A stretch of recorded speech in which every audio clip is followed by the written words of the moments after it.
Ọdịnala bụ eziokwu, ọdịnala bụ ụzọ ndụ. Ị ma na o nwere olu na-eti mkpu na-asị ụmụ Igbo chigharịa, ụmụ Igbo chigharịa. Kwa mbọsị ọ na-eti, n'ụtụtụ n'abalị ọ nọ na nkuzi. Eze-Ana ugochitubelu, onye ọma na oraifite, onye mgbasa ozi ọma ọdịnala gaba n'ihu. Eze-Ana ugochitubelu, onye ọma ga-eje eme ọnụ. Ọdịnala bụ ụzọ ndụ gaba n'ihu.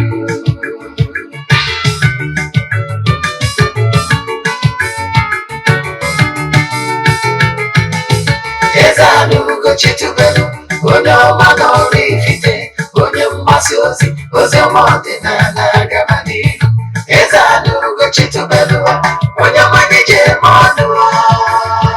Ọdịnala bụ ụzọ ndụ gaba n'ihu. Eze-Ana ga-adị, ugochitubelu ga-adị, ugochitubelu tempụl ọ ya adị. Maka na eziokwu anwa chacha, ndị okenye dịga anyị fọnta mba gị, ndị oche eli anyị fọnta mba gị. Fọdụsị gara aka ghọrọ ụmụ Igbo, si anyị rapụ nke anyị na nke fe ka mma. Bụrụ Baịbụl bịa, akwụkwọ akụkọ, wepekwa chọọchị fa, okwu n'ụka bịakwa. Ụtụtụ ọma na ụmụ ọdịnala Igbo, anyị abịakwanụ n'oge awa nke eziokwu, oge anyị ji wee na-awa eziokwu niile agba, nke ọ bụ mụnwa nwa Ogbuefi Eze-Ana ugochitubelu na-anọ n'isi ya. Maka ndị ọ bụ tata bụ izizi ha na-afụ m na soshal midia maọbụ n'eziokwu TV, kpọọ m Ogbuefi Eze-Ana ugochitubelu na oraifite. Abụ m onye isi nchụaja na ugochitubelu ọdịnala tempụl. Anyị na-agba afa miri emi, rụkwazi ọrụ mmụọ dị iche iche. Abụkwazi m onye isi nchụaja na ọdịnala Restoration Prayer Ministry, bụrụkwazi onye mgbasa ozi ọdịnala Igbo. So you can call me an ordinary evangelist. I will answer. My mission is to help people live better life. N'ụbọchị taa n'oge awa nke eziokwu, isiokwu anyị bụ all you need to know or do, what you must know and do as a called one, part 2. I kuzigo part 1 before. Today, here is the biawo, what you must know and do as a called one. Nyawa bụ isiokwu anyị. Mana before anyị gawa n'iru, ọkwa dị mkpa. Echefuna na aja anyị na-achụ kwa ọnwa nke anyị na-achụ n'igwe ka na-aga n'iru. Nke ọnwa Maachị, ndị niile sonye na ya bụ aja ga-enwetakwa ihe onyonyo nchịkọta ya ụbọchị ikpeazụ nke ọnwa Maachị. Echefukwana na ya anaghị esho ihu ọrụ na soshal midia maọbụ n'eziokwu TV, maka why ọ dịrọ necessary, bụrụ ihe anyị maka ya bịa. Sesọ ndị sonye na ya bụ aja ga-enweta ihe onyonyo nchịkọta ya. Ị nwekwara ike isonye na ya bụ aja n'ebe ọ bụla ị nọ na nsọtụ ụwa dum, maka na ike Chukwu zuru mba dum. N'isi ụtụtụ a, ejego ori na tempụl chụọ aja, gaa ọfọ, kwubie okwu n'isi ndị niile sonyere anyị. Ị nwere ike isonye na aja. Ihe ị ga-eme ewu ịfọwọdụ ya 3 prayer request. Anyị debe n'ebe nchụaja na ọta, na-achụ aja, na-aga ọfọ, na-ekwubi okwu n'isi gị ụbọchị ọbụla ganye na ọnwa agwụ. What you must know is that you must have an altar that is speaking for you. Aja anyị n'igwe aba aja mbunye na aja ịpụta ihe, aja esigoro na ebunye imirikite elu. Mana ya anaghị esho ihu ọrụ ma testimony na social media, maka na ọ dịrọ necessary. Yes, anyị bidoro ịchụ aja ihe karịgoro 2 years now. O nwere ndị na-esonyela anyị since anyị bidoro aja till date. In fact, as we speak, 2024 nwere ndị book go throughout ka ha dị sure na ha emeso even a single month. Yes, ka anyị ga-esi achụ ya bụ aja. Anyị debe ya prayer request n'altar, anyị na-achụ aja, na-aga ọfọ, na-ekwubi okwu n'isi gị ụbọchị ọbụla. Ụbọchị nchịkọta ya, anyị ga-aje na mmiri jee mee saraka fọrọ ndị mmiri aja n'afọ mmadụ dum. Gbagotazie na temple chụọ aja to entities of powers n'afọ mmadụ dum. Oruzie ebulu jee n'ebe nchụaja chụọ ya aja ebulu wee mee saraka n'afọ mmadụ dum. I can tell you, n'ike dị na aja a na-achụ n'efu. What you don't know is only a mystery to you and not to all. ọ bụrụ na ị chọrọ isonye na ya bụ aja nke ọnwa maọbụ nke ọnwa na-abịa, maọbụ na o nwere ajụjụ ị nwere na nkụzi anyị ji bịa taa, chaatị m na WhatsApp 08138243871. I repeat 08138243871, ma ọkwanụ 08057837672. I repeat 08057837672. Ọ bụrụkwazị na ị na-esonyere anyị site n'Eziokwu TV, nkụzi ihe na-anụ taa, ịlaikiri ịchọrọ ịnụ nkụzi ọzọ maọbụ isi anya mmadụ, jee na my YouTube channel, taịpụọ Ogbuefi Eze-Ana Ugochitubelu na Oraifite. Click the bell, subscribe, so that anyị ga na-enweta update ụbọchị ọbụla. Nkụzi niile anyị kụziri n'ọdịnala Igbo over the years, anyị nwere over 1000 lectures there. You can listen to them. Ọ bụrụkwa ndị na-esonye n'Eziokwu TV, onwe Nollywood movie ọbụla ịwọchịrị na channel anyị chọrọ ịwọchị ọzọ, jee na Ugochitubelu Movie Productions na YouTube, maọbụ jee na Eziokwu TV, Eziokwu Great Movies ịwọchịkwa. Ọ bụ na Igbo movie, jee na Eziokwu TV Nollywood Movies ịwọchị ya. Ka ị na-eme nke a, ka Chukwu Okike pụrụ ime ihe niile gọzie gị. Ka ị na-esonyekwara anyị n'ụtụtụ a ma ọ na-apụ meseji anyị na-emetụ aka na share button, ka Chukwu Okike pụrụ ime ihe niile gọzie gị n'ebe ọ dị ukwuu. I can tell you, n'imetụ aka na share button bụ the greatest gift he can give you and he can give to mankind. Maka na ọ bụrụ na ndị mmadụ si n'aka gị wee nụ eziokwu a, iketara oke na ngọzi maka ya bụ enyemaka inyere onye dị n'ọfụ. Then ka anyị gaba n'ihu na nkụzi anyị ji bịa.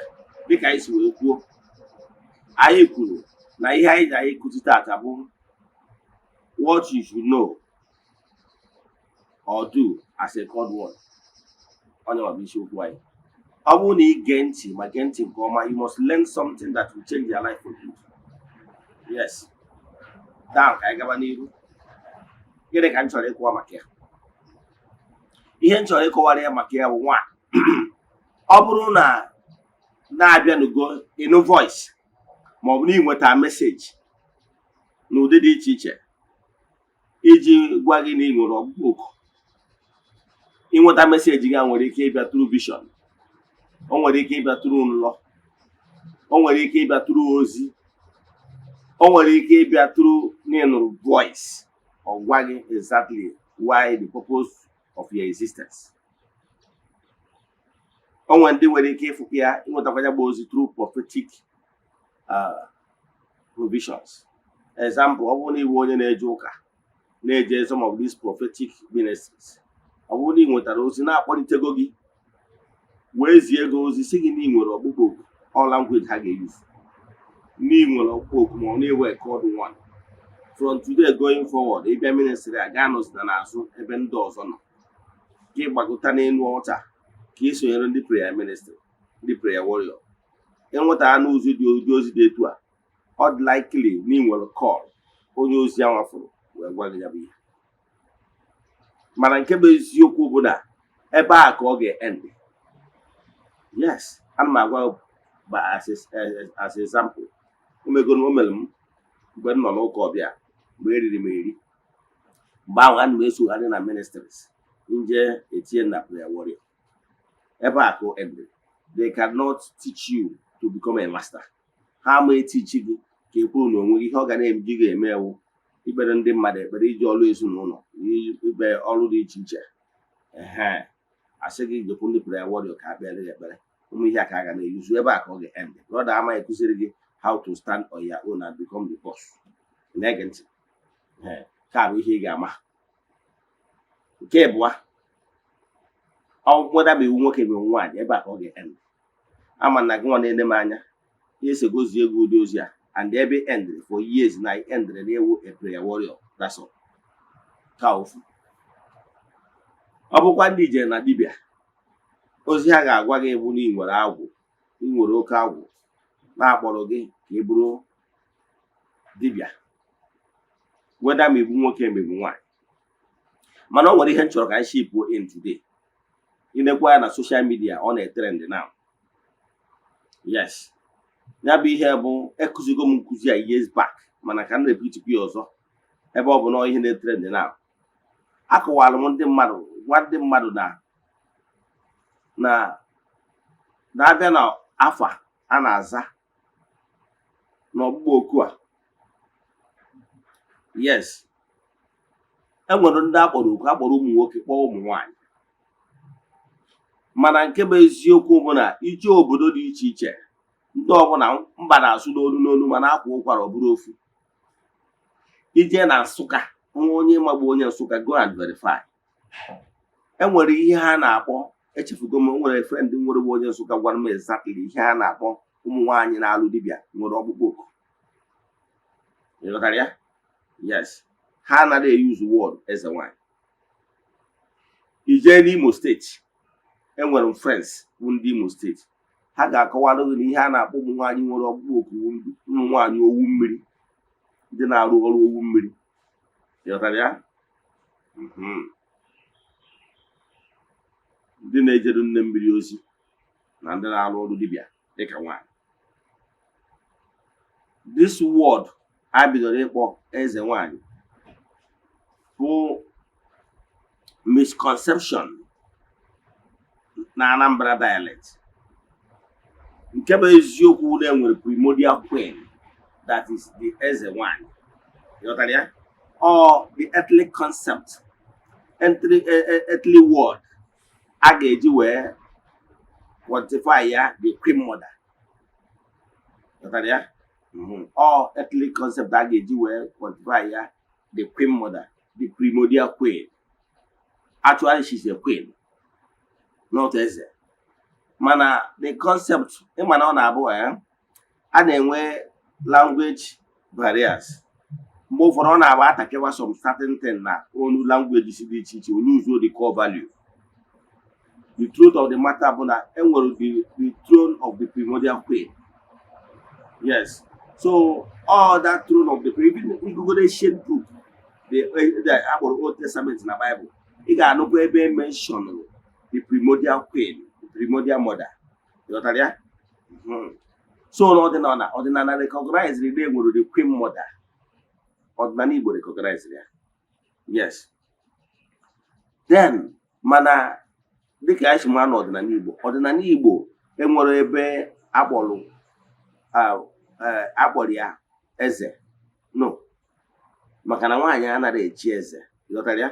So ọ bụrụ the word eze nwanyị is a formulated word in order to describe the queen mother. Ịghọtara ya? So now emezie ndị mmadụ ụtọ na etu a ga-esi wee kọwa ya bụ ife. Ọtụtụ ndị mmadụ, ndị niile bụ ndị agboro okuzi nwaanyị na-eje ozi under the supervision of the queen mother, akpọwazie ha eze nwanyị, mana ọ bụ the right words. Ịghọtara ya? Like enwere some distorted words, amara ka m ga-esi wee kpọ ya. O nwere some words abụrụ originally ihe ọ bụ, like ndị na-akpọ Owere. A gwara anyị na ọ bụrụ originally na ihe abụ distorted words ndị colonial master kpọwara ya, mana enwere the real pronunciation of ndị gbotara ya bụ ihe. Amara m etu m esi kọwara ya ka ịghọta ya. Ịghọtara ya? Enwere some certain pronunciation n'obodo dị iche iche, ihe a na-akpọ ihe mana emekasịrị distortion bata.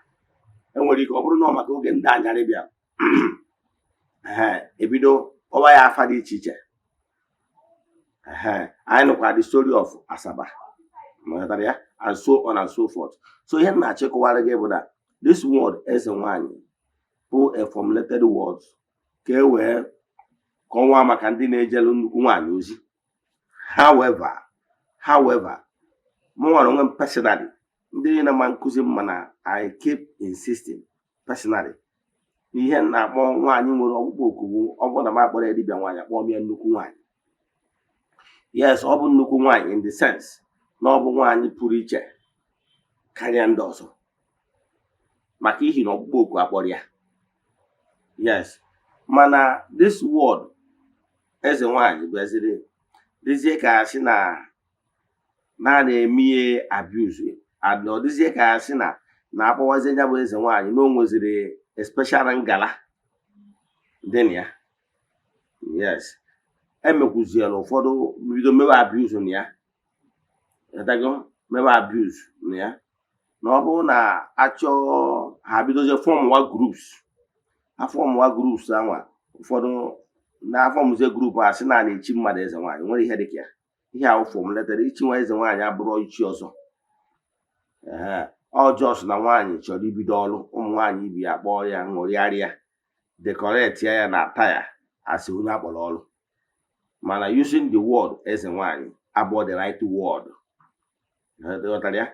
However, I will advise ndị niile nwere kọlụ na nwaanyị, ọ bụrụ na ị ga-eyuzu dibịa nwaanyị better, ọ bụrụ na ị ga-eyuzu dibịa nwaanyị ma ọ yuzu any other formulated words, ma ọ bụ nnukwu nwaanyị, whatever chọrọ iyuzu.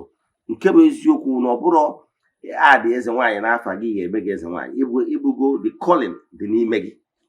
And I have so much respect for ndị agbara ọrụ, weda ma onye ọ bụ nwoke ma ọ bụ nwaanyị. Ọ bụrụ afa ị mere attach to yourself bụ ihe mere ihe bụ, ma ọ bụ dibịa nwoke pụta ọ na-aza eze nwoke, ịghọtara ya. Ọ bụrụ onye nwa mere ya ka ọ bụrụ ekọd wan. Ihe mere ka ị bụrụ ekọd wan dị gị n'ime. The same way o ji ghara ịbụ, ọ bụrụ na ịhapụ dada mere ka ị bụrụ kọd wan. No, ihe ịbụ dị n'ime gị within you even before abụọ, ịghọtara ya. So ọ bụrụ weda ma ị hapụrụ dada ma ọ bụ ịgbakọsi so many things n'aka mere gị ihe ịbụ. Ihe niile awụ naturally ihe eji achọ ọrụ. Ụfọdụ na-eyi ihe to go that oyi na-efu ya na ịmadugo ihe obi lọgụ. However, ọ bụrụ onye nwa bụ ihe na-eme mmadụ. The way the same way o ji abụ, ọ bụrụ dibịa kpaa nzu n'anya o wee fụwa ụzọ. Ihe niile awụ ebube dibịa, ịghọtara ya. Dibịa na-afụ ụzọ ya afụkwara ụzọ, weda ma ọkpara ụzọ ma ọ na ọkpara ụzọ. Ihe niile awụ ebube dibịa, ịghọtara ya. Then ihe na-ekwu m, ọ bụrụ na ọ ga-ekwu ụfọdụ ụmụ nwaanyị mee, ha use the right word, knowing fully well that eze nwaanyị is only in Anambra, mana ọ bịasi spread bazie ma ndị Ebonyi ma ndị ma ndị Imo ma ndị Nsụgbe, onye ọ na-azabazie ya, mana ọ bụrụ the right word. Eziokwu asị na si ekwu ya. However, enwere nnukwu respect for ụmụ nwaanyị akpọrọ ọrụ. Ọ dịrọkwa izi anyị ụmụ nwoke, ọ dịrị anyị izi ịzakọ ọla anyị karịa nwaanyị, maka na ọtụtụ ụmụ nwaanyị a na-akpagbu ha na family dị iche iche. Like my own family, I nwere onwe mmadụ na my own family. I'm the first son. My junior sister na-emebu alụbu ọrụ a calling ya even before years before mụ nwa kweta na mma alụ. However, ezigbo mụ na ozi ya many years ago, like say about 20 years ago. Yes. So mana mgbe anwa nwa bụ ụzọ bido, mgbe anyị eriri m eri n'ụka, nwa bụ ụzọ bido. However, mgbe o bidoro enyere m ya ala, natara tutu etu family si ghọta, because no onye a bidokwa olu na ụmụazị bidoro na mgbe ọ nọ primary school, onye ọ na-afụ ya na-afụ na o nwere ihe dị iche na ya. So mgbe o kwuru na okwuru ịzakọl ya, no problem, enyere m ya ala. Mana o nwere some family si adịrọ like that. So mgbe ụfọdụ some family bịa a na-achụpụ nwa nwaanyị achụpụ, jee nụọ di. So therefore ụfọdụ n'ime ha a na-akpagbu ha na families. In fact, ụfọdụ family enyebe ọdụ nwa nwoke ala ebe ọ ya anọ zakọl ya tọpụles of nwaanyị, ikwu agha gụnye nwaanyị n'ọnụọgwụ. So for that reason, some of them na-suffer. So advice nwere for ndị nnukwu nwaanyị bụ, ọ bụrụ na ị ga-eche njiwe, after all, ọtụtụ ndị mmadụ enwego that name, ndị mmadụ bastardize bagie in the sense na a na-akpọzi mkpọrọgwụ ọnụ. You can change dibịa nwaanyị, and amakwa no some of my followers ndị change goro. Onye nwere ike ịfụ na nwere ike inye as many as possible, nwere ike inye wuru aka. However, ọrụ kọlụ adịrị izi. Ọ bụrụ na ọtụtụ ndị na-aza kọlụ ha agwaghị ife ha na-ediprive onwe ha. Yes, agwaghị ihe ha na-ediprive onwe ha, maka na anyị nwere iwu agwụ. Eze-Ana kọlụ ụmụ ọtụtụ ihe ị ga-ediprive onwe gị, ịghọtara ya. O nwere ọtụtụ ihe ị ga-ediprive onwe gị. Ọ bụrụ uru ka m gwa gị, na m nwere onwe m personally, ihe m na-asụ dị too much. Enwe ọgụ m ike ịpụrụ ilo si na be m hapụ be m nwa na-abịa palọ sisi tiri m nika, I can't do it. To mention but few, I had too much ihe m na-asụ. Yes, etu a ka ọ dịkwa ndị akpọrọ ọrụ nwere ọtụtụ ihe ha na-asọ, nwere ọtụtụ ibe ha na-ediprive onwe ha, nwere ọtụtụ na-ediprive onwe ha in order to remain in a good shape. Ịza ya bụ kọl maka na agwụ nwere iwu. Ghọtara ya? So all those things ihe a na-ediri support. Onye ọbụla nwere kọl, ọ bụrụ na nwanne gị, ihe ị ga-enye maximum support ka o wee nwee ike excel maka na ọ bara isi ọbara agụba. Ọ bụrụ na o nwere nwanne gị ma relative agbara ọrụ bụ ọrụ a, ọ ga-enyere gị aka, nyere ezinụlọ n'aka, maka na ọ ga na-egbuju ana ngwuru. Mana ebe a kpọrọ mmadụ ọrụ na ezinụlọ, akpọ nne ọrụ ọlụlọ, akpọ nna ọrụ ọlụlọ, ọmụmụ ya, a ga-aghasara ma nne ma nwa ma ụmụazị ihe, maka na ọgwụ onye kwesịrị ịga n'ihu ọrụ ya ejero n'ihu ọrụ ya. So ọ bụrụ na ị ghọtara ihe ndị akpọrọ ọrụ na-agabiga, ị ma na ha need their prayers and support. So ọ bụrụ na iwe onye akpọrọ ọrụ, as I want to talk to you today, never give up. Ama na temptation dị too much. Ama na so many things ị ga-agabiga dị too much. E nwere so many ihe mpịawa azụ ị ga-enwe. Ịbụ na akpọrọ gị ọrụ, ka m nwere ụmụ nwaanyị maatụ, akpọọ gị ọrụ ma nweta ma iwu nwaanyị ma iwu nwoke, ịjụ na ịma alụ ọrụ a gara emebiri gị ihe. Ghọtara ya? Relationship gị a ga na-askata ya. If guy is not take, even your marriage will crumble. You know why? Even if you say ka ije mee hustle, ma ọ gwara ụmụ nwaanyị sị ka ije mee rọs ibe gị na-eme, o nweghị ihe emeta. Yes, o nwere ihe ị ga-emeta. Even ijide gị ifugoro onye ji ego, ọ ga ọ menye gị ya. O nwere ike ịkpọ go iPhone, o nwere ike ịkpọ go you bond straight, go you expensive wig, mana gụọ ka achị anye gị, ma ọ setịrị up something gị na-enye gị ego ka ị wee dị independent ọ ya mere gị. Ihe kpatara ya bụ na mana ị nwere ike ịfụ onye ka mma in all standard, a na-emeri nke. So onye akpọrọ ọrụ na onye akpọrọ ọrụ abụrụ ofu at all. Akpọ gị ọrụ, agwa gị ihe ị na-deprive, na ihe a na-anapụ gị, ọ dị too much. Ha ga-anapụ those things ahụ ihe iji dị ebube. Ha ga-anapụ ụmụ ihe a na-enye gị aṅụrị, ihe anwa na-eme ka ịjụ na ịma aza kọlụ gị. So expect it. Ọ ya kpatara mfụ ka ndị mmadụ na-ekwu okwu ọjọọ wee nye ndị akpọrọ ọrụ, asị na ndị aghọtara ihe these people na pass through. Ọ dịrị ezi. Ghọtara ya? Ihe anwa na-enye gị aṅụrị ka a ga-eji wee na-ata gị afụfụ. Ihe a chọrọ ime ihe ahụ ka a napụ that happiness ya nwa ga-eme ka e wee discomfort gị ka ị nwee ike jee n'ihu ọrụ. Ọ bụrụ na ego bụ ya ihe ịtụkwasara obi na-enye gị obi aṅụrị, ịfụ na mbido nwee problem na business. Yes, ị bụrụ nwaanyị, ọ bụrụ na di gị bụ ka di gị na-enweta ego, na-enye gị ego, na-egboro gị mkpa gị niile, na-enwere aṅụrị, chọrọ ije n'ihu ọrụ gị, enwere ike iji bikọs gụnwa gasagba biznes di gị ka di gị dị broke ka ikwere na ọ na-eme. Ghọtara ya? Enwere ike ọ bụrụ na nwaanyị ma ọ bụ na nwoke, ọ bụrụ na ya marriage ka ị cherish so much that this your marriage na-enye gị happiness, o mee gị nọ na comfort zone. Enwere ike ịtọn that your marriage upside down, ka that your marriage tọn ụzọ eburu ihe mgbu wee nye gị. Ime ihe eji eme ka ị gaa n'ihu ọrụ gị, maka na o nwere onye iyi ekwubiri okwu. So e nwere so many things a ga-anapụ, so many things. Ị ma na o nwere ndị mma, o nwere nwa nnukwu nwaanyị mma, o kwetara na ọ ga-eji dị ozi. Ịma tii na-eme gị etinye ya ọrịa ahụ. O nwere ụlọ ọgwụ ma UATH nnewu ya, o desi gị ya, o desi nwere ezi ihe a na-afụ, ma anya nwere onwe ya, ma onye bụ egwu ma bụ ahụ ya, mana ahụ adịrị ya. Dọkịta na-asị na ya kwubere ụdị problem a, enwere any concrete solution.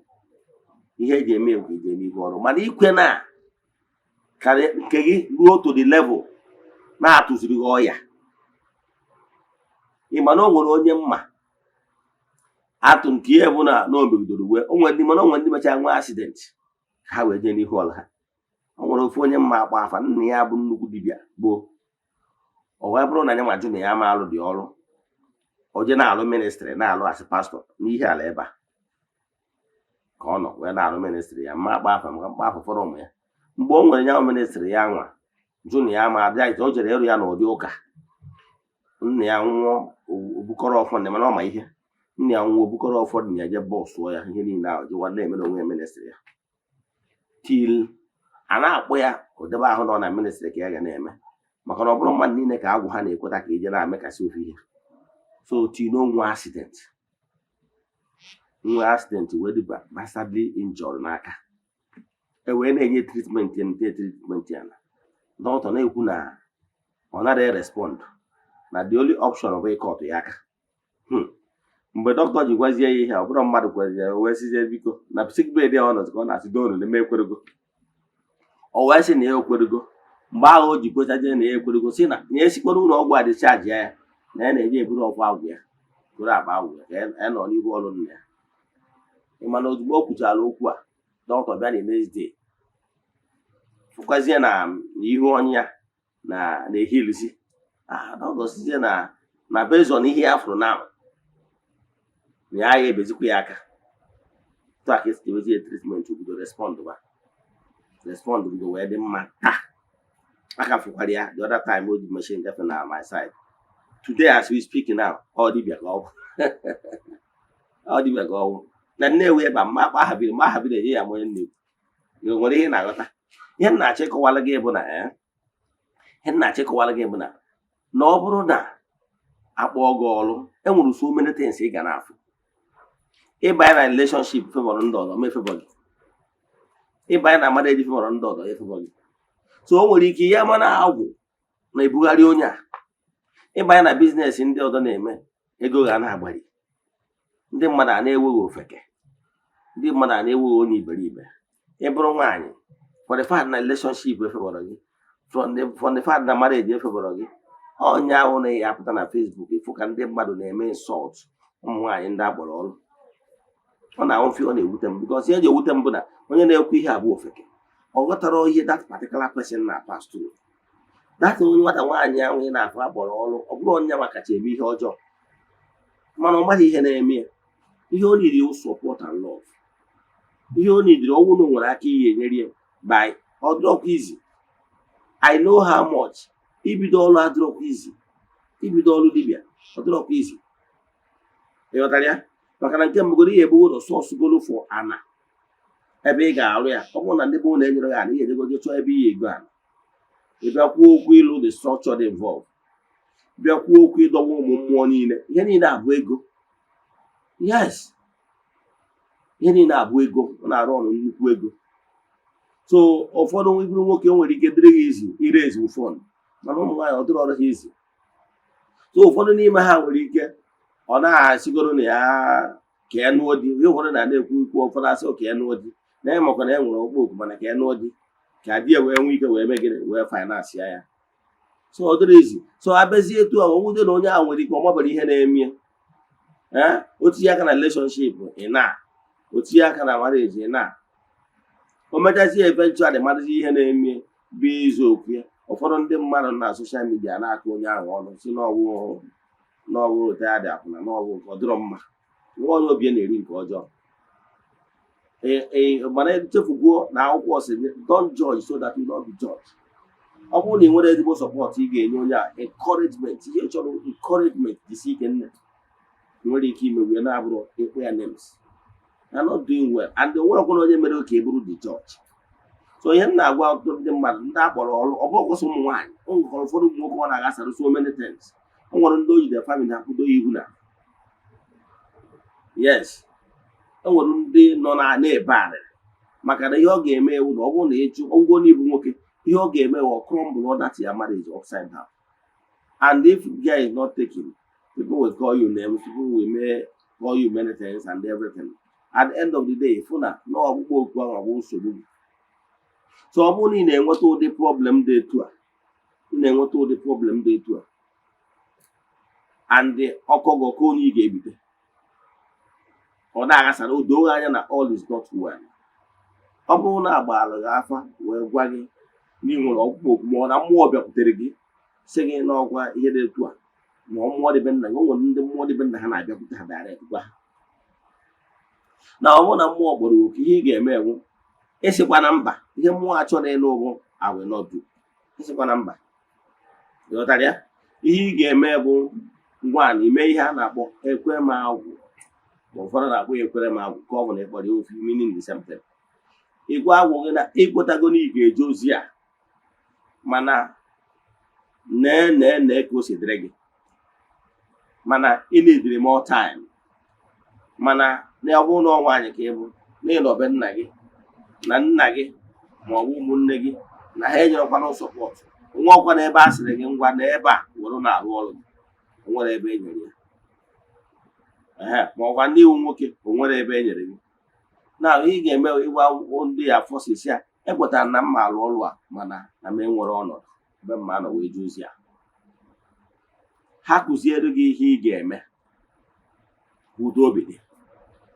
Ọtụtụ ndị mmadụ na ha bịakwute m, o nwere onye nke bịakwutere m ya chatịrị m yesterday, lady from Abuja, ọ na Abuja, mana ọnọdụ ya dị bad, and the worst thing bụ na nobody will help. Nobody will help. Ihe m na-achịkọwara ndị nọ n'ọnọdụ dị etu a, gị nwa na-ene m anya nọ n'ọnọdụ dị etu a, ma na ị nwere ọgwụ, ihe ị ga-eme bidogolu from small. Ọ bụrụ ụbọchị ụkwa dan ka ọ na-ele. Yes, I remember mgbe m bidoro, agwara m gị na enwetara m ozi gbasara Ogbuefi a about 20 years ago ka eziri m ozi a for the first time through one Yoruba woman nọ Ọnịcha na-enwe ministry there. Emezikwa ya nwa the first person emesizie subsequently a na-ezisi ozi ma dibịa ma ihe niile.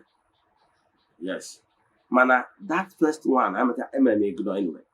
So but ebidoro olube 2017 then bido oge anwa kwetawa n'ihe gbasara ọdịnala, pay interest 2018 bụ full-fledged ọdịnala person, full-fledged ọdịnala. Ije na my old Facebook account ị ga-afụ so many things m tichiri gbasara ọdịnala. Ọ mgbe ahụ ka m tichiri ihe gbasara calendar, gbasara ihe gbasara the sun, moon, all those things, all these 7 days a week. Ka m kụzie ihe gbasara 12 calendar months. Kụzigo m ya many years. Ihe onye na-agụ bụ ka see it. So mgbe ahụ 2017 na-akụzi ihe gbasara ọdịnala, 2018 na-akụzi gbasara ọdịnala. So till na m eventually wee batazie irukwetazie na mma alụ dibịa full time. Mana nke mbugolo bụ na ọ bụrụ ụbọchị ụkwa dara ka ọ na-ele. The awakening ibidogolo na activate isi eti ihe ọlụ gị. Etu ị ga-esi bidogolo bụ na ị ga-ebidogolo nwebe the zeal ọkpụkpọ oku gị na ụmụ mmụọ enwee time unu ji akarị. Ya bụ number one. You might just na-agbara gị okwu gịrị gbam ibidogolo gba ọrụ, ọ dịrọ possible. Ya ọ ya batara ụfọdụ ndị mmadụ na-asị eji ọsị na-agwụgwọ ezigboro ya ozi mana gị ya mara ebe ya ga-esi bido. Kedu ka ị ga-esi wee mụọ ebe ị ga-esi bido ma ọ bụ ihe ị ga-ekwu ma ọ bụ na akụwara ọrụ gị? Gee ntị ma gee ntị nke ọma. Ọ bụrụ na ihe ị ga-eme dịka nsi wee kụwa na nkụzi tata bụ what you must know and do as a God man. Ihe ị ga-emegoro bụ mbụ na mbụ foundation. You must lay foundation ka e nwee ike na-ekụziri gị. So foundation ị ga-emegoro one bụ nke mbugoro ịgwa ụmụ mmụọ niile gị na ha so ezumezu gị that you have accepted. Ịgwazi ha sị ha biko kere ihe ụlọ chọrọ ka m mee. Agwara m gị na ọ bụrụ na ị na-eso m na social media handle ọbụla mana ibidoboro mewe spiritual exercise, ị gbara draw serious. Because now we know now the fundamental thing you ga-emerịrị first. Gịnị bụ spiritual exercise? Ụfọdụ n'ime ụlọ ga-asị na ị nwere ego. Ego abụrụ everything. Iji na ị nwere ego a na-excuse bụ statement of onye dị ignorant of how things work. Ndị kpọrọ gị ọrụ ọ sị nwata nwude nkakwụ ga-enye mmiri ọ ga-edu wee kwa aka. Sure. Mana imebe the needful, ị ga-emeri the needful, and the needful one bụ acceptance. Ị ga-asị ekwem ihe ekweriri na mmụọ first. Nke ijezi ime ekwem agwụwo the physical and sacrifice aspect of it. But first and foremost does not require money. So but for both of you na-eme requires na enwere m ego. Esi anyị nwetara ozi na-agbara ọrụ kere ihe imegoro sofa na ị nwere ego. Ihe abụrụ the excuse, ọ bụ the right thing. Ihe ị ga-emegoro izugbo i set up ka ị nwee cordial relationship with ụmụ mmụọ ndị kpọrọ gị ọrụ.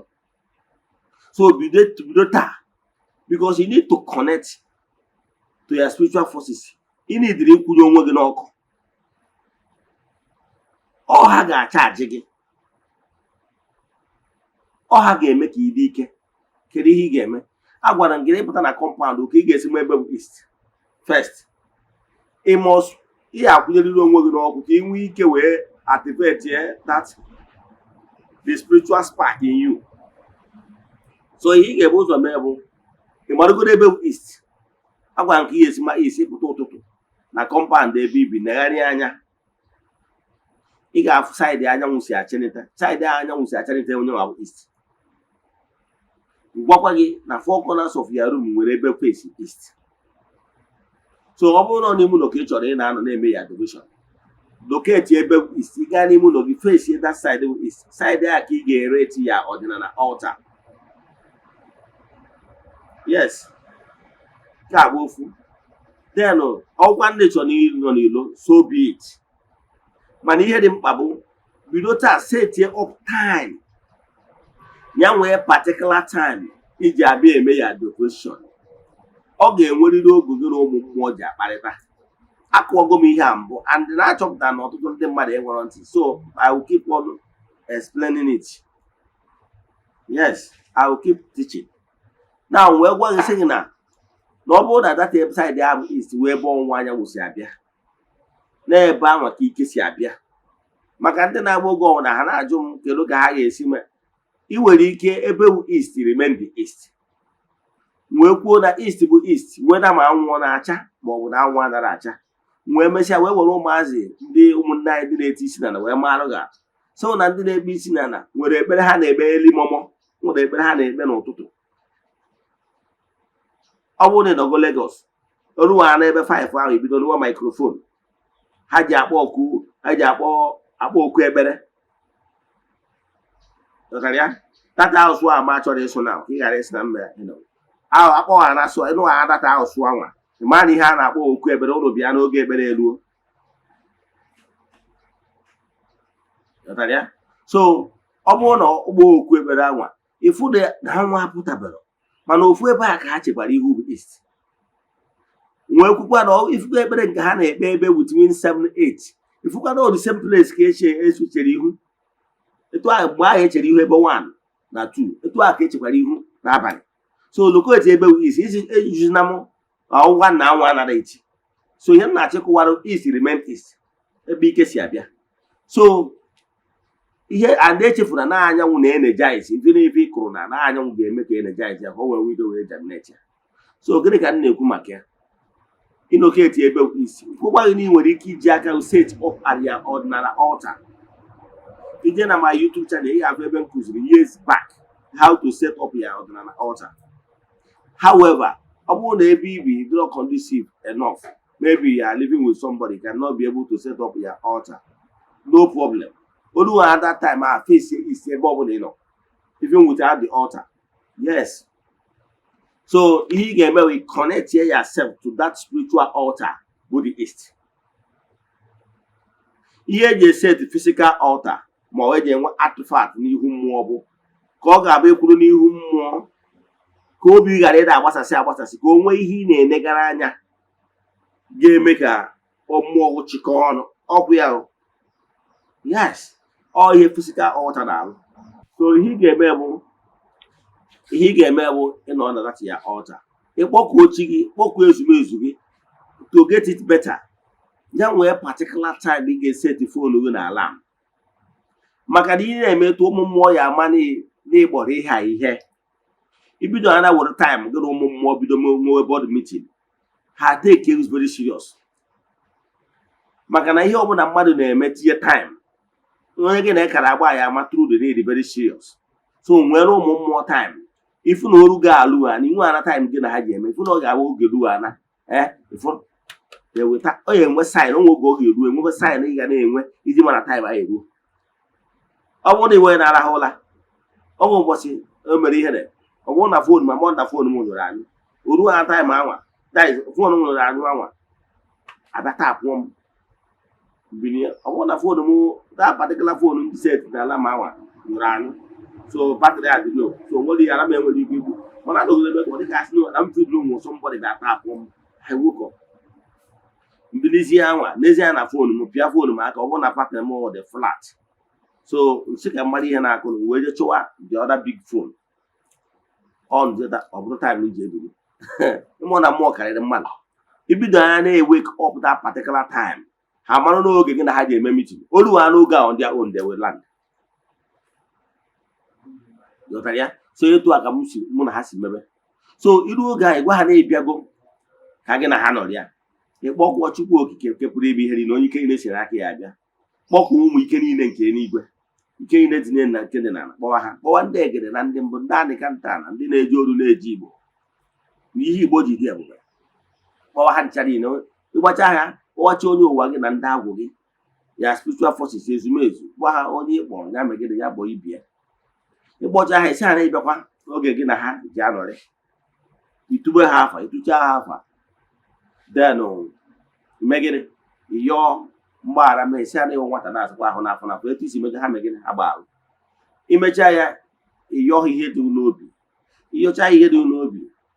Why he told you where they have them again. Because all known about case here. Hello, that baby dog, he and Juro Habo, when I am Naguahabo, a Juro Yobego, who's an ego. Ego when they marry here now. Again, I owe Mamma here now, ego. Ego will leg attendant and mother created over.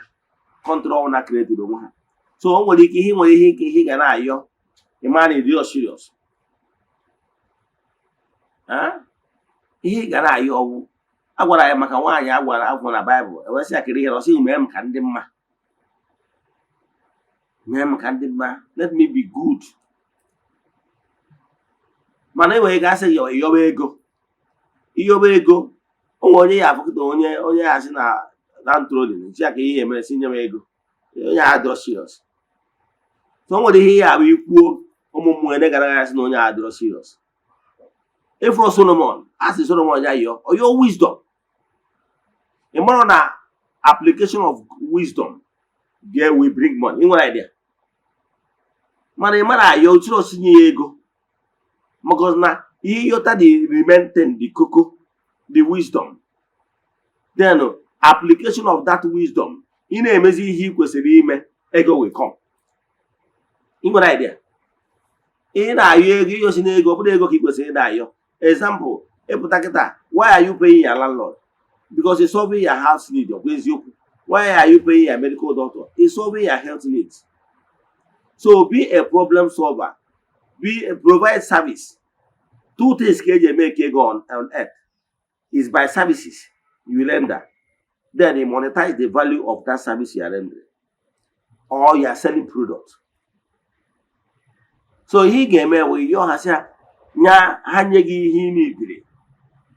Example, again, can be here now your is in video.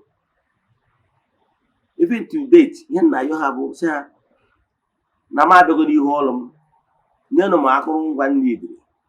Kunusina come where so you kitchen the matter. That's always my prayer request.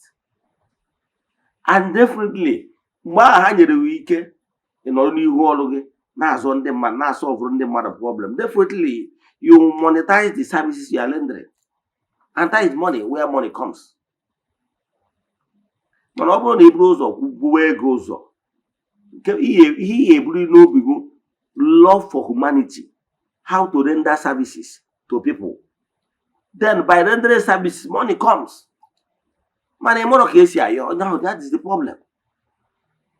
So we know today you are going to senior geek key will a cause of joy to people around you and people that will come in contact with you. Of course, when people start coming in contact with you, then you monetize the services you are rendering. And that is where money comes. So, upon a yacha here, you wear yours is here. You could be you Makadi no one. Nike chuku. Niko bonage guzo imegi them. Let the black power be malfunctioning. You see, say. Iko bonage be imegi them or make it as on a council or Nike chuku. Yes, she said. ikwubozi okwubiwe okwu ihe ndị Igbo na-akpọ okwu anyị na-ekwubiwe iji okwu ndị ụka na-akpọ back to sender. Ikwubicha okwu anwa ịpụkwana ikwubichazi okwu a ihe ị ga-emezi iwu echi ha kedu ihe unu chọrọ ka m mee. This is time for meditation and silent moment. Imezie nke a igezie ntị aịda na ụlọ abụrụ gị maọbụ n'ịbụ through trance ọ n'ịlọrọ nlọ ọ n'ịnụrụ voice ọ n'inwere intuition perception ọ n'inwere intuition words intuitively a na-agwa okwu na mkpụrụ obi gị ma ọ n'ịnụrụ physical voice. Ebe a ka a ga-ebunye gbe uche maka na ịkwere onwe gị n'ọkụ. Ana m ekwu ihe every time na-arịọ ka mgbịrịgba mana ekwucha ozi ntị nke aba ozi na ntị nke ọdọ pụọ ihe keep complaining.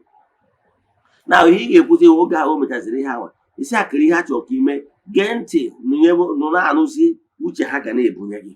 Uche ndị a ha na-ebunye gị oge ahụ nọ n'ọkụ. Put those things ha na-agwa gị into practices. Like all the activities m na-eme bido na mgbọsị ahụ m bidoro ọrụ nkwetara m ọ n'ebe ahụ na meditation ahụ ga-akwụnyere m n'ọkụ ka m na-anọ wee na-enweta inspiration. Ngwa mee ihe dị etu a, ngwa go and meet this social person, ngwa jee mee nka, ngwa jee mee nka. Ọ ha na-akpọ inspiration. Ọnyanwa ndị ọcha bịa bukọrọ aspat gịnị ihe ha ji eme. If they place it before them, they begin to get inspiration. All inspiration ka a chọrọ. Onye batara Hosea 4:6 ji wee kwuo sị my people is suffering because of lack of vision and knowledge. All he need ọ bụrụ ego. So ịyọcha ihe ndị a niile iwee mara ihe ha gwara gị focus your attention that ihe ahụ bụ ya calling. Gịnị bụ ya calling? That thing ahụ ọ na-abụ na-enye gị passion na-enwe gị obi aṅụrị inwe passion for. That thing ahụ ọ na-abụ ị na-eme na-enwe aṅụrị. Ọ bụrụ na ịbụ onye na-like teaching, go through teaching. So ihe ọbụla bụ ihe ọ na-abụ ị na-eme na-enwe aṅụrị, go through it. Ebe a ka ọkpụ oku nwere ihe ndị a bụ ihe na-eme. Ị na-eme ị na-amụta ihe, ị na-eme ị na-amụta ihe, ị na-eme ị na-amụta ihe. Mgbe ị bido mebe this one, imechaa ya ejuwa akịrị ihe ha chọrọ ka ime. Ọha ga na-agwazi gị ngwa mee nka, ngwa mee nka, ngwa mee nka. Ọha ga na-direct gị. Ha direct gị ka iwee gbanwere onwe ọnọdụ. Nya bụ nke ị ga na-emegoro first. Ọ mgbe anyị na-emezi ka ha ga-ebido direct ba gị ngwa bido mebe nka, ngwa bido mebe nka, ngwa bido mebe nka. Ị na-eme ntụziaka a ka ị na-ebi. Ebe a ka ọ ga-abụzi ọwụzi na o nwere onye a chọrọ ka ime ichie ebe a ka ị nweta the revelation ntụziaka. Ọwụzi na o nwere ihe a chọrọ ka ị rụba ebe a ka ị ga-esi nweta ya. Then and ebe a nkwado bad habit ị nwere na that mgbe anyị na-eme that this exercise ka a ga-agwa gị drop this one, drop this one. And again, you don't need to keep friends that is not adding value to you. You don't need multiple friends. He in the first one you get only a value only add to my life and my existence. And that you need. So obu need a missing car. Back I can any direction. Ọ bụrụ na onwe onye ha chọrọ ka ije meet mgbe aka ha ga-enye direction. Ị nwere ike before ị na-eje meet na onye asị ebe ebugo ụzọ gwa onye nwa na o nwere onye na-etu a na-abịa. Ọ bịa biko nyere ya aka. Ọ mmụọ ga-connect. Mmụọ ga-eme connection a. Ọ ihe ndị a ka ị na-eme. Ọ bụrụ na imegide ya, ọ bụgorozie na onye nidiri physical mentorship, ọ ha nwa ya connect kwa gị. To onye ahụ ga-enye gị physical mentorship. Physical mentorship. Mgbe anwa ndị mmadụ fụziri na ị na-ere ị na-agba mbọ ka ọ dịrị gị mma. Ị afụkwa ha nwa ya ejikwa aka ha butekwa onye ya eme gịnị. Ọ bụrụ na finances bụ ya challenge ma onye nwere ụdị enyemaka ị na-ebiri. Ịfụ na ha ga-eji aka kpọtakwa onye ga-enyere gị dachi aka nwa. Mana ị ga-anọrọ n'ihu ọrụ kwụnye onwe gị n'ọkụ. Ọ bụrụ na ekwunyere onwe gị n'ọkụ, ị na-achọ ka mmiri aka mee from where? Ekwunyere fonu n'ọkụ. Mana ịchọ ka fonu chaji ọ dị possible. Ọ dịrọ possible. Ị ga-emere ndị needful and that needful bụ ikwunye onwe gị n'ọkụ. Kwunye fonu gị n'ọkụ, fonu ga-ewe chaji. Mana ọ bụrụ na ekwunyere fonu n'ahụ ọkụ ka esi eme expect ka ya fonu chaji. Eme ọnụ echiche onye iberibe. Nwere idea. Ya akwụnyere mmiri dị needful. So if you do n'aka at the comfort of your home, o nwere ihe ị na-eme. Ụmụ mmụọ ka ị na ihe iji jekwuru ụmụ mmụọ a bụ connection ka akwụnye gị n'ọkụ. So ọ bụrụ na ị na-eme nke a, ịfụ na direction ga na-abịa. Direction ga na-abịa. Ụzọ niile ha chọrọ ka even that connection anyị neediri, ha ga-provide everything. Maka na ọ sị nwata nwude nkakwụ ga-enye mmiri, ọ ga-ejikwa aka at the end of the day. So ha nwa kpọrọ ọrụ ga-enyerịrị gwa gị ihe ị ga-eme. And mgbe ọbụla ha dị inspired to talk to somebody, mmụọ gwara gị during inspiration, say go and meet so person, go and talk to so person. Now ọ bụrụ na ime ya, ọ ga-adị successful because na mmụọ lidiri gị, ọ mmụọ kwanyere gị ga-eme ya. O nwere ike mgbe ahụ ọ na-eduwe, ọ na-agwa gị ga-eme nke a, o jikọkwajego m iti onye agwakwa ya si ya dị ama ma onye dị etu abịa nyere ya aka. Ọ mmụọ na-eme the connection ọ dị isi. So mana from your own end, ị ga-emegoro ihe ị kwesịrị ime. Maka na ihe ị nidiri wireless connection ka ị nidiri. Wireless connection. And ọ mgbe ahụ ịkwụnyere onwe n'ọkụ ka a ga-connect gị spiritually. Ihe ndị a bụ ihe ị na-agaghị ime. Then mgbe ị na-aza ya bụ kọlụ, expect na mbido akwa na-afịa ahụ. Ọ ma adịcha easy at the beginning. But it remain well consistent. Be determined that if your life depends on this your calling, you will succeed massively. Otu ihe niile. Ka nkwụsị ebe a, ọ bụrụ na ị nwee ajụjụ na nkụzi a, nkụzi taa, ma ọ na ị nwere ajụjụ ma ọ bụ na ịchọ ka agbara gị afa mmiri, send them message na WhatsApp 0813-8243-871. I repeat 0813-8243-871. Ma ọ bụ 0805-7837-672.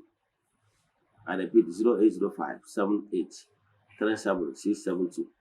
N'aha Chukwu Okike nke pụrụ ime ihe niile, anyị aga ọfọ ndụ n'isi ndị niile sonyere anyị n'oge awa nke eziokwu. Ma ndị friends of the temple and children of the temple, ya nakwazi ndị sonyere anyị na-aja anyị na-achụ kwa ọnwa ọbụla nke ọnwa Maachị a, na ndị ihe anyị na-eme na-amasị, ndị na-emetụ aka na share button. A sị nka Chukwu Okike pụrụ ime ihe niile gọzie ụlọ ebe ọ dị ukwuu.